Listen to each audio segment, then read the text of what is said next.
भारत माता की। प्रधानमंत्री नरेंद्र मोदी गोवा में भारत के स्वदेशी एयरक्राफ्ट कैरियर आईएनएस विक्रांत पर नौसैनिकों के साथ दिवाली मनाने पहुंच गए। आईएनएस विक्रांत पर खड़े होकर पीएम मोदी ने कहा कि मैं खास तौर पर अपनी सेनाओं को सैल्यूट करना चाहता हूं। तीनों सेनाओं के जबरदस्त कोऑर्डिनेशन ने ऑपरेशन सिंदूर में पाकिस्तान को घुटने टेकने पर मजबूर कर दिया। तरफ तो डोनाल्ड ट्रंप जिन्होंने 2 दिन पहले स्टेटमेंट दिया था कि I don't want to destroy prime minister Modi's political career, आज देखो खुद कहां खड़े हैं। 70 लाख लोग अकेले अमेरिका में उनके खिलाफ सड़कों पर उतरे हैं। और दूसरी तरफ जिस वक्त मैं और आप ये वीडियो रिकॉर्ड कर रहे हैं, हमारे देश के प्रधानमंत्री आईएनएस विक्रांत से एक बहुत ही स्ट्रॉन्ग मैसेज दे रहे हैं, जो पाकिस्तान के लिए भी है और अमेरिका के लिए भी है। कि कल भारत के डिफेंस मिनिस्टर साहब ने स्टेटमेंट जारी कर दी। उन्होंने कहा जनाब कि हमारा जो ब्रह्मोस मिसाइल है वो पाकिस्तान के कोने कोने पे पहुंच जाएगा। कर्नल साहब, ऐसी क्या बात है कि क्यों इंडिया की लीडरशिप जो है, अगले दिन हम देख रहे थे आर्मी चीफ साहब जो हैं वो भी इसी तरह की बात कर रहे थे कि अपने फौजियों को कह रहे थे आपको ऑपरेशन सिंदूर का मौका मिलेगा। अभी डिफेंस मिनिस्टर साहब भी यही बात कर रहे हैं। पाकिस्तान को इतनी जल्दी घुटने टेकने पर मजबूर कर दिया था। अब इसे डर कहिए या मजबूरी, लेकिन जिस वक्त पीएम मोदी आईएनएस विक्रांत पर पाकिस्तान की धज्जियां उड़ा रहे थे, लगभग उसी वक्त पाकिस्तान के प्रधानमंत्री शहबाज शरीफ ने भारत के हिंदुओं को दिवाली की बधाई दे दी। इसमें सबसे दिलचस्प चीज बधाई की लंबाई है। इतनी बड़ी दिवाली की शुभकामनाएं पाकिस्तान ने भारत को कभी नहीं दी। जय हिंद दोस्तों, दीपावली की बहुत बहुत शुभकामनाएं आप सबको। और नरेंद्र मोदी जी दीपावली इस बार जाहिर सी बात है, हर बार वो हमारे देश के जो वीर जवान हैं उनके साथ ही प्रेफर करते हैं दीपावली मनाना। और कभी जल सेना के साथ, तो कभी वायु सेना के साथ, कभी थल सेना के साथ, अलग अलग तरीकों से वो सेलिब्रेट करते हुए नजर आते हैं। ये तो जब से वो सत्ता में आए हैं तब से ही हम देखते हैं। लोग उनको कुछ भी कहें, अभी कुछ लोग कह देंगे कि यार मैं जो है बीजेपी से पैसे लेकर उनकी तारीफ कर रहा हूँ। भाई ऐसा कुछ नहीं है। आप नरेंद्र मोदी जी के अलावा कोई और लीडर ही बता दो, चलो वोट लेने के लिए कोई चला जाता है देश के सैनिकों के पास, कोई नहीं। तो आईएनएस विक्रांत पे उन्होंने दीपावली मनाई हमारे वीर जवानों के साथ।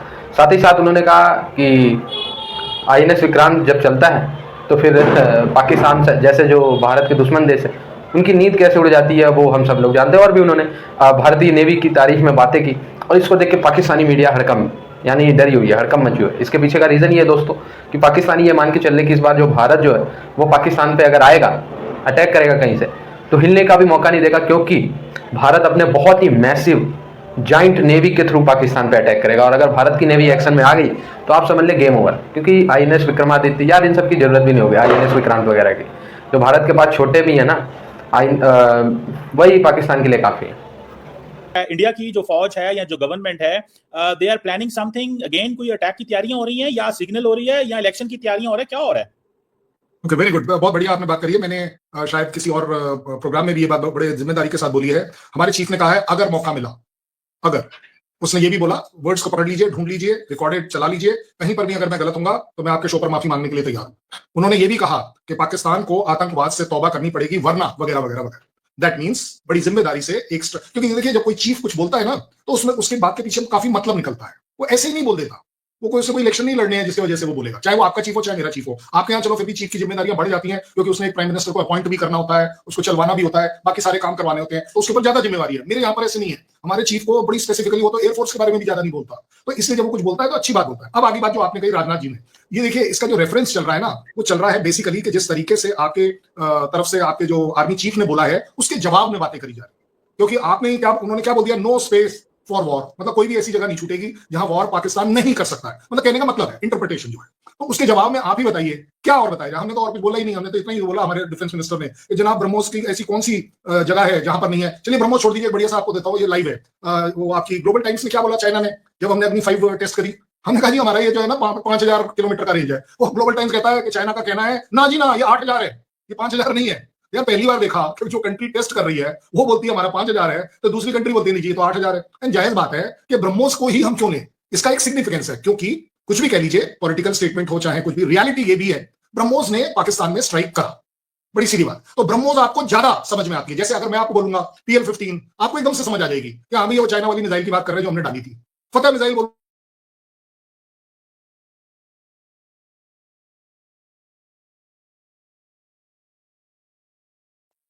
सो याददाश्त में फ्रेश हो जाते हैं ये जब नाम लेते हैं। अगर मैंने कोई और दाएं बाएं वाला, अगर आपको पृथ्वी सीरीज की बात करी तो पृथ्वी को आप करेक्ट नहीं करेंगे एज एडवर्सरी और एज अ पब्लिक। सो उस वजह से आप देख रहे हैं कि इस तरह की स्टेटमेंट्स आ रही है। और मैं कहूंगा कमर चीमा साहब के एक स्ट्रेटेजिक शो पर कहूंगा, ये टैक्टिकल शो नहीं है, ये लड़ाई झगड़े का शो नहीं है, इसमें मतलब निकल कर आनी चाहिए कि ओहदेदार चाहे वो किसी भी लेवल के हों, बड़ी जिम्मेदारी से स्टेटमेंट देने चाहिए और उनकी स्टेटमेंट की इंटरप्रिटेशन आपका और मेरा फर्ज बनता है कि उसे बड़े जिम्मेदारी के साथ जो बोला गया है उतने के ऊपर अटका के रखें। आपके सवाल का डायरेक्ट जवाब, क्या हम कुछ बड़ा करने वाले हैं या नहीं, हमें पूरा पूरा इंडिकेशन है, विश्वास है आपकी काबिलियत में कि आप एक टेररिज्म की स्ट्राइक और जरूर करेंगे। इस वक्त मैं और आप ये वीडियो रिकॉर्ड कर रहे हैं, हमारे देश के प्रधानमंत्री आईएनएस विक्रांत से एक बहुत ही स्ट्रॉन्ग मैसेज दे रहे हैं जो पाकिस्तान के लिए भी है और अमेरिका के लिए भी है। देखिए 17 लाख तो बहुत कम नंबर है, क्योंकि ये प्रोटेस्ट हुआ है पूरे अमेरिका में, इवन रिपब्लिकन टाउन्स में हुआ है। तो ये नंबर जो है ये एटलीस्ट मुझे लगता है 1 करोड़ से ऊपर है, बाय द वे 100 लाख से ऊपर है। और मैं रीजन इसलिए बोल रहा हूँ कि ये तो सिर्फ जो दिखा रहा है मीडिया है, ऑन द ग्राउंड जो असंतोष है वो कुछ और ही लेवल का है।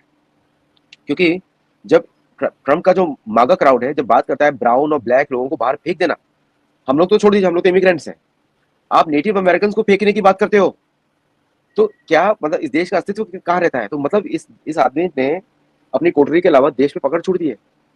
ये it is the first time in the history of America कि लोगों को लग रहा है कि भाई ये तो कौन सी स्कीम है पूरा। अब जिस देश का राष्ट्रपति बोले कि crypto is more important than gold, लोगों की जड़ें हिल जाती हैं, क्योंकि गोल्ड इज फाइनाइट, क्रिप्टो का हवा में है, बस मेरे सर्वर की मशीन में बैठा हो शायद, हवा में है वो। तो 2-3 चीजें एक साथ हुई और साथ में प्रोटेस्ट। आज के बाद से शायद ट्रम्प भारत के बारे में कुछ बोले ना, मुझे लग रहा है, मैं आपके शो पे पहले बोल रहा हूँ कि सारे टैरिफ रिवर्स किए जाएंगे अब, मुझे ऐसा लग रहा है, क्योंकि जड़ें हिल चुकी है। और दूसरा आपने बात बोली आईएनएस विक्रांत की, आईएनएस विक्रांत का, पुराने वाले आईएनएस विक्रांत का भी अच्छा इतिहास था 71 की वॉर में, और ये वाला जो 44,000 टन का जो शिप है, it is one of the smallest, मतलब अमेरिकन यूएसएस मिडवे के साइज का है ये। इसका टर्निंग रेडियस बहुत ही छोटा है, इट कैरीज 29 MiG-29K फाइटर्स, और अभी तो दूसरे शिप भी बन रहे हैं, लेकिन it is considered the most potent and modern aircraft carrier in the history outside of the American जो न्यूक्लियर एयरक्राफ्ट जेराल्ड फोर्ड है वो सब है। बट जेराल्ड फोर्ड का मैन्यूवरेबिलिटी का प्रॉब्लम है, आपने देखा था कुछ यूएसएस आइजनहावर था या शायद एंटरप्राइज था जहां से प्लेन्स गिरे थे शिप में, रेड सी में, लेकिन एक भी एक्सीडेंट रिकॉर्ड नहीं किया गया इस एयरक्राफ्ट कैरियर पे। और ये भारत का फ्लैगशिप है, नेवी का फ्लैगशिप है, नेवी का प्राइड है, और इतना हेविली आर्म्ड है जितना कोई और शिप दुनिया का नेवी में इस कैटेगरी का नहीं बोल सकता, इंक्लूडिंग ब्रिटिश शिप्स। तो दोस्तों, भारत जो है लगातार अपने नेवी पे ध्यान दे रहा है, और ऐसे में नरेंद्र मोदी जी का दीपावली के अवसर पे भारतीय नेवी के साथ दीपावली मनाना पाकिस्तानियों को ये कुछ मिस्टीरियस लग रहा है कि कहीं नेवी जो है पाकिस्तान को फोड़ फाड़ दे, तो पाकिस्तानी जो है वो इसका अनुमान लगा रहे हैं। लेकिन मैं श्योरिटी दिलाना चाहूँगा पाकिस्तानियों को कि भाई नेवी हमारी एक्शन में आ गई तो तुम कितना भी तैयारी कर लो, बच नहीं पाओगे। एक टाइम थी जब भारत की नेवी बहुत डाउन थी, पर आज के टाइम में भारत की नेवी का मुकाबला नेक्स्ट टू इम्पॉसिबल है, खास करके हिंद महासागर में। हिंद महासागर में अगर चाइना भी अपने फ्लीट लाने की कोशिश करे तो भारत तो पहले उनको आने ही नहीं देगा, ठीक है। अंडमान की खाड़ी से लेके तो मतलब जो गल्फ की खाड़ी है, हर जगह इस समय इंडियन ओशन में भारत को कोई मतलब चैलेंज नहीं कर सकता, एंड चैलेंज है इंडिया। और नेवी डोमेन में अगर भारत गया तो समझ लो पाकिस्तान का राख बनना तय है। और दीपावली के अवसर पे हमारे देश के सभी जवानों को और देश के सभी लोगों को दीपावली की बहुत बहुत शुभकामनाएं। मैं तो कहूँगा मौका ही ना लगे पाकिस्तान के साथ नेवी डोमेन में जाने के लिए, हमारी आर्मी और एयरफोर्स ही काफ़ी है मकसद मतलब कि पीओके को लेने में। आई होप ये वीडियो आपको अच्छा लगा, जुड़े रहे ऐसी वीडियोज़ के लिए। तब तक के लिए धन्यवाद, जय